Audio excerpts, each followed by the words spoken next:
Welcome back, brave souls. You have made it this far and the ending is near. But the most terrifying part of our story is just about to unfold. The darkness is closing in and the shadows are moving. As we dive into the final chapter, remember to keep the lights on and the volume down low if you dare. Now let's see how our story continues to an end. Well, if we have to leave tonight. My car is outside. I told him, I'll fix you up. Look here. Did you ever hear things? Odd noises? I hadn't told him that part of the telephone call. He looked at me so oddly I thought he was going to collapse. I don't know, he said. Can you? At this moment, I listened. No, I said. The clock on the shelf, the sea, nothing else. No. The sea, he said, barely whispering. But you can't hear the sea in the kitchen. He was close to me in an instant, absolutely terrified. Yes, I have heard this before. I think we all have. I said it was the sea, so as not to frighten them, but it isn't. And I recognized it when I came in here just now. That's what made me start. It's getting louder, it does that. He was right, like slow breathing. It seemed to emanate from inside the walls, not at a particular spot but everywhere. We went into the hall, then the front room. It was the same there. Mixed with it now was a sort of thin crying. That's Kneale, Pritchard said, the dog. She always whimpers when it's on, too scared to howl. My God, I've never heard it as loud as this before. Hurry them up, will you? I almost shouted. He went. The breathing was ghastly, slobbery, stertorous, I think the term is, and faster. Oh yes, I recognized it. The background music to the phone message, my skin was pure ice. Come along, I yelled. I switched on the little radio to drown the noise, the old national program as it was in those days for late dance music, believe it or not. What came through that loudspeaker was the same wild, sighing noise at double the volume, and when I tried to switch off, it stayed the same. The whole bungalow was trembling. The Pritchards came running in, she carrying the little girl. Get them into the car, I shouted. We heard glass smashing somewhere. Above our heads there was an almighty thump. Plaster showered down. Hallway out of the door the little girl screamed, Kneale, where is Kneale? Kneale, Kneale. The dog, Pritchard moaned, oh, curse it. He dragged them outside. I dived for the kitchen, where I had seen the animal, feeling a lunatic for doing it. Plaster was springing out of the walls in painful showers. In the kitchen, I found water everywhere. One tap was squirting like a fire hose. The other was missing, water blanching across the window from a torn end of pipe. Kneale, I called. Then I saw the dog. It was lying near the oven, quite stiff. Round its neck was twisted, a piece of painted piping with the other tap on the hand. And sheer funk got me then. The ground was moving under me.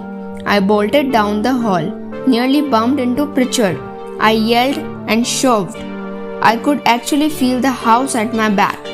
We got outside. The noise was like a dreadful snoring, with rumbles and crashes thrown in. One of the lights went out. Kneale's run away, I said, and we all got into the car. The kids bawling. I started up. People were coming out of the other bungalows. They are pretty far apart and the din was just beginning to make itself felt. Pritchard mumbled, we can stop now. Think I'd be safe to go out back and grab some of the furniture. As if he was at a fire, but I don't think he knew what he was doing. Daddy, look, screeched the boy. He saw it. The chimney of Minuke was going up in a horrible way. In the moonlight, it seemed to grow quite slowly to about 60 feet, like a giant crooked finger and then burst. I heard bricks thumping down. Somebody screamed. There was a glare like an ungodly great lightning flash. It lasted for a second or so. Of course, we were dazzled, but I thought I saw the whole of Minuke fall suddenly, instantaneously flat, like a sweated fly. I probably did, because that's what happened anyway. There isn't much more to tell. Nobody was really hurt, and we are able to put down the whole thing to a serious electrical fault. Main fuses had blown throughout the whole district, which helped this theory out. Perhaps it was unfortunate in other respect, because a lot of people changed over to gas, and the local rag still ran a leader about lost standards in the building trade. There wasn't much recognizably left of Minuke, but some of the bits were rather unusual knots and pipes. For instance, I borrowed what was left of the dog myself. Wood and brick cleanly sliced, small quantities of completely powdered metal. The bath had been squashed flat like tin foil. In fact, Pritchard was lucky to land the insurance money for his furniture. My professional problem, of course, remained. The plot where the wretched place had stood. I managed to persuade the owner it wasn't ideal for building on. Incidentally, lifting those stones might reveal something to somebody someday, but not to me, thank you. I think my eventual solution showed a touch of wit. I let it very cheaply as a scrap metal dump. Well, I know I have never been able to make a sense out of it. I hate telling you all this stuff because it must make me seem either a simpleton or a charlatan. Insofar as there is any circumstantial evidence in looking at the place, you can see it in a moment or two. Here is the coast road. The car pulled up at a bare spot beyond a sparse line of bungalows. The space was marked by a straggling, tufty square of privet bushes. Inside, I could see a tangle of rusting iron, springs or car chassis, oil drums. The hatch keeps it from being too unsightly, said the estate agent, and we crossed to it. See, the remains of the gate. A few hell-rotten slats dangled from an upright. One still bore part of a chrome-plated name, M.I., and a little farther on, K. Nothing worth seeing now, he said. I peered inside. Not that there was ever so much. Look out. I felt a violent push. In the same instant, something zipped past my head and crashed against the car behind. My God, went right at you, gasped the agent. It had shattered a window of the car and gone through the open door opposite. We found it in the road behind, sizzling on the tarmac, a heavy on the heavy steel nut, white hot. I don't know about you, the estate agent said, but I rather in favor of getting out of here, and we did, quickly.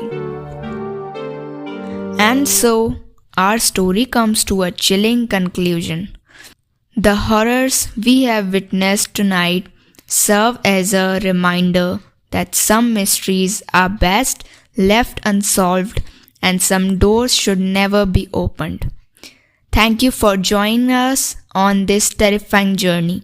If you enjoyed the scare, don't forget to like, subscribe, and hit the bell icon for more spine-tingling tales. Until next time, sleep with one eye open and remember, the darkness is always closer than you think. Good night.